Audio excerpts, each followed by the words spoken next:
पंकज चंद्रभान के चाल में बहुत बुरी तरीके से फंस जाता है। न सिर्फ घुस में फंसता है बल्कि इसकी वीडियोस बना करके चंद्रभान इससे डबल क्रॉस भी करता है, जो कहीं ना कहीं अंजलि और इसकी जिंदगी को बर्बाद करने के लिए बहुत ही ज्यादा जरूरी हो जाती है। हालांकि यहाँ से स्टोरी जो चेंज होती है वो भी काफी मजेदार है, क्योंकि जब यहाँ पंकज इसके घर पे होता है तो चंद्रभान तो उसे बहुत सारे पैसे देता है और बोलता है कि तुम्हें ये काम करना है। फिलहाल तो यहाँ मानता तो नहीं है वो, लेकिन जब जाकर के यही चीजें पुलिस स्टेशन में करता है तो पंकज मान जाता है, क्योंकि पंकज के पास में और कोई दूसरा ऑप्शन नहीं होता है। अंजलि के लैब में एक FIR हो जाती है और चंद्रभान जो बोलता है कि तुम जाओ और रेड मारो उसके घर में, ये 20 लाख रुपए छिपा करके तुम वापस से उसको अरेस्ट कर लेना। और जो केस था कि मोलेस्टेशन का, कि पद्मा को मोलेस्ट किया था ये हमारे बेटे ने, तो ये चीज़ें हट जाएगी, क्योंकि उस वो लोग ऐसा केस को डाइवर्ट करते हैं कि तुम ये बोल देना ना FIR में कि हाँ मतलब अंजलि ने अपने पावर की गलत यूज किया था और पैसे के लिए उसने इस केस को ओपन किया जानबूझ करके, बस चंद्रभान को ठगना चाहते थे। यही चीज़ें बोल देना, लिख देना, जो भी, बस अंजलि को फंसा देना है। ये सारी बातें बोल देते पंकज भी ये करने के लिए राजी होता है, क्योंकि उसे भी अपनी नौकरी बचाने होते।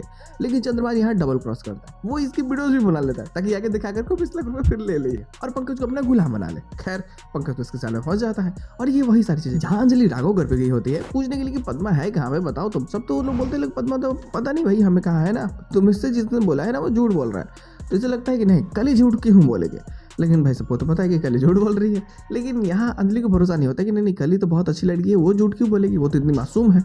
तब तक फोन आता है कि तुम्हारे घर पर रेड हो चुका है, 20 लाख रुपए मिले हैं और तुम जल्दी से चले आओ बाबू, शायद तुमने पद्मा को किडनैप किया है। अब पद्मा किडनैपिंग की बात खुद इसके ऊपर आ जाती है, ये खुद परेशान हो जाती है। घर पहुंचती है तब तक काफ़ी लेट, यहाँ मीडिया वाले आ जाते हैं, पुलिस आ चुकी होती है, रेड के पैसे निकल चुके होते हैं लोग। अब सभी लोग बस अंजलि पे उंगली उठाने लगते हैं। लेकिन जब अंजलि पंकज को देखती है ना, तो पंकज जो बातें बोलता है कि आपके घर से 20 लाख रुपए मिले हैं, तो समझ जाते हैं कि दाल में कुछ काला नहीं बल्कि पूरा दाल ही काला है।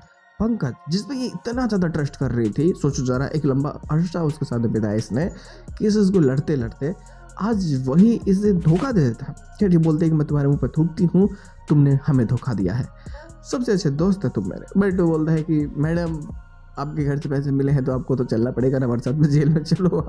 खैर यहाँ अंजलि के डैड भी आते हैं, वो उसे कन्फ्रंट करते हैं, पूछते हैं कि ये पैसे कहाँ से आए, आखिर कहाँ है पद्मा।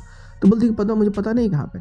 और यहाँ पे एक चीज़ मजेदार होती है, सोचो जरा, क्या तो कली वो ऐसे 100 की स्पीड में बदलती है ना। पहले क्या हो रहे थे, उसने राघव, आरती, अमन इन लोगों ने मिलकर किडनैप किया है। अभी क्या बोल रही होती है कि पद्मा को आपने किडनैप कर लिया है, ऐसे सब बातें बना रहे हैं।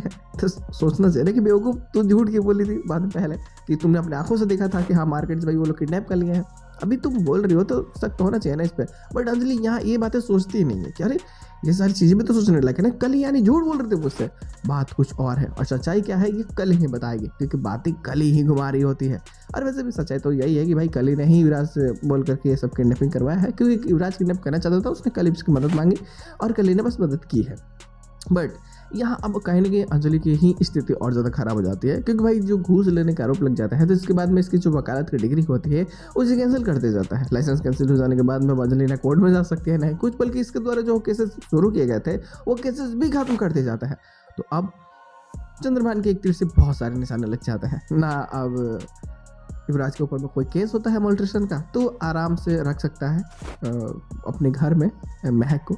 तो अब कहीं ना कहीं अंजलि धीरे धीरे इसके चंगल में फंस जाती है और उसके सामने वो हार भी जाती है। अब देखिए काफ़ी ज़्यादा मजेदार हुआ कि आने वाले प्लॉट्स और क्या चीज़ें हो सकती है। हालांकि इसके साथ में उनकी एंडिंग करती जाती है, but post question I think आने वाले स्टोरी लाइन को चेंज करे, क्योंकि देखो यहाँ अब अंजलि सब कुछ हारने के बाद में कैसे फिर से जीतेगी, कैसे उस चंद्रभान और राजपूत के खिलाफ लड़ेगी, ये सारी चीज़ें देखना काफ़ी बेहतर होने वाली है। तो सच में मजा तो आएगा। देखते लोग आने वाले प्लॉट्स में और क्या चीज़ हो सकती है। तो बस आज के उसमें इतना ही, हम लोग मिलते हैं बहुत जल्द किसी ने वीडियो के साथ में, तब तक के लिए बाय।